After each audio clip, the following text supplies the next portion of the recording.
Dear children, in the previous classes, we have seen about the factors affecting transpiration, importance of transpiration, etc.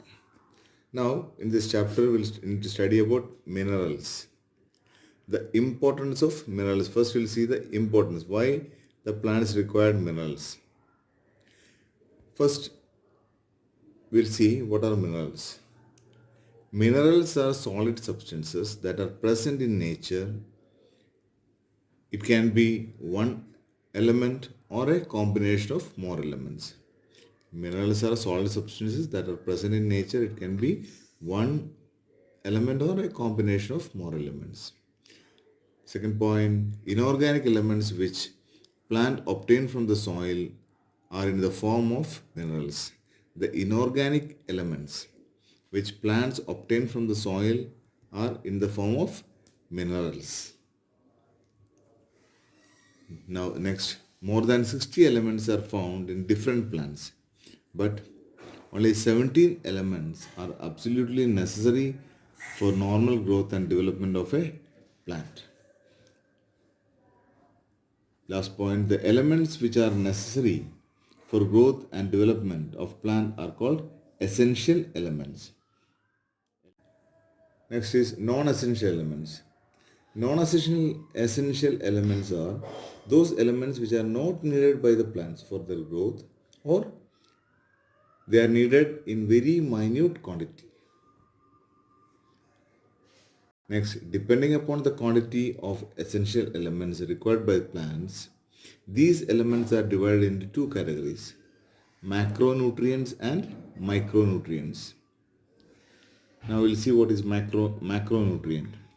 The essential elements required in large quantities by the plants are called macronutrients. They are carbon, hydrogen, oxygen, nitrogen, sulfur, phosphorus, calcium, potassium, and magnesium. Micronutrients. The essential elements which are required in very small quantity by the plants are called micronutrients.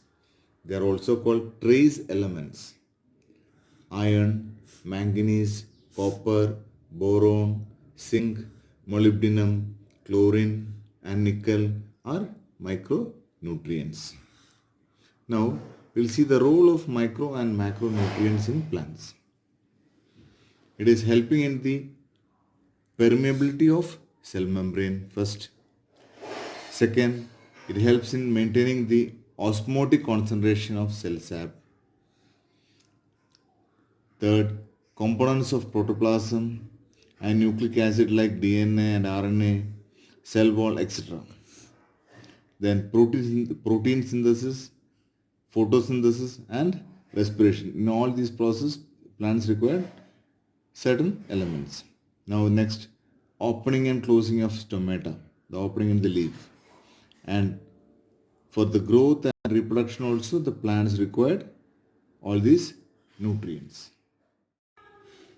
Dear children, in this table we will see about the role of nutrients in plants and the deficiency symptoms the plants showing because of the lack of these nutrients.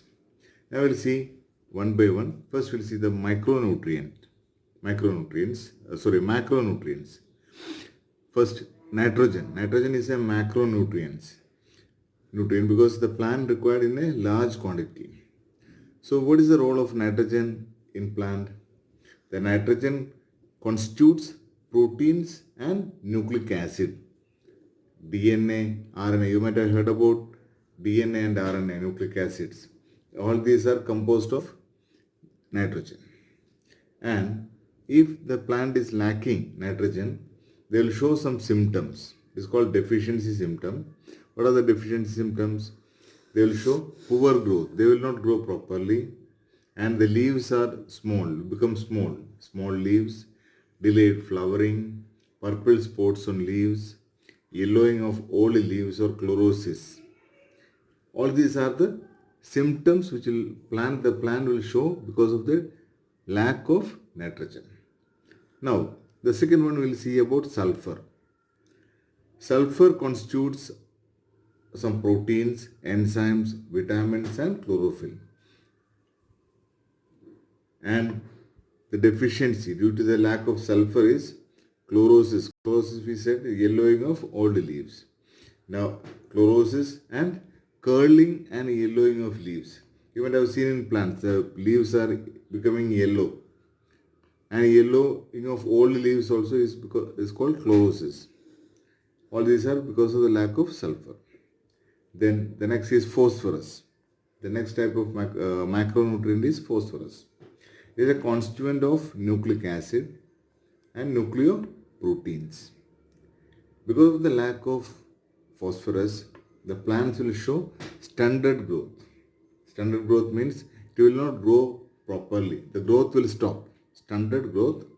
Then premature leaf fall. The leaves will fall down. And then brown areas on leaves and fruits. All these are the symptoms. If you are seeing any of these symptoms, you can assume that it is lacking phosphorus, sulfur or nitrogen, whatever. It is lacking some nutrients. Now we'll see about micronutrients. We'll see some important micronutrients. The first is zinc. Zinc activates. What is the role of zinc? Zinc activates certain enzymes and constituent of some plant hormones. They will activate, they will motivate to work enzymes, and they are the constituent of some plant hormones. And if the zinc is lacking, the plants will show stunted growth,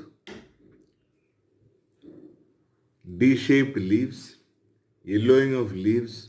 These are the main symptoms of the lack of zinc. The next nutrient is manganese.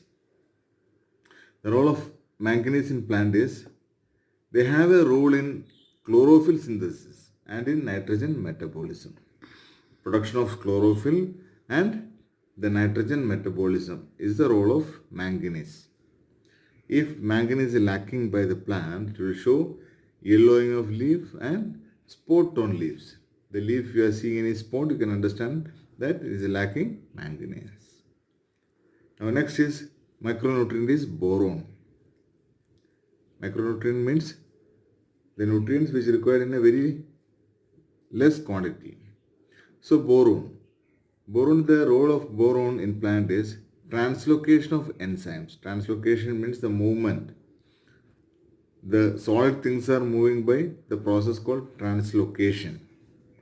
And second is flowering and fruiting. For these activities, for performing these activities, the plants require boron. Then if any lack in boron, they will show death of stem and root apices. Apices means that the tip of the roots will die and the stem also. Then thick and curled leaves. The leaves will become thick and it will become folded. That is what called curled leaves. All these are the deficiency symptoms.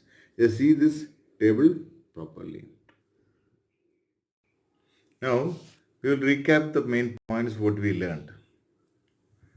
First point we learned is the plants absorb elements in the form of minerals. Then essential elements and non-essential elements. Two types of elements, essential and non-essential. Then what we learned, more than 60 elements in different plants, but 17 are essential elements and the balance is non-essential elements. Essential elements needed for growth and development. And non-essential elements not required or required if required, then in a minute quantity. Then the next is micronutrient and macronutrient. This essential element in two ways. The elements required by the plants in a large quantity or very minute quantity. So based on that, divided into essential elements divided into two, macronutrient and micronutrient. Macronutrient means required in large quantities and micronutrient means required in very small quantity. Now, based on today's class, do some exercise. First question is, number of essential elements required for plant is dash. Second question, Dash are the essential elements required in large quantities. Third, define the following terms: essential elements, macronutrients, micronutrients.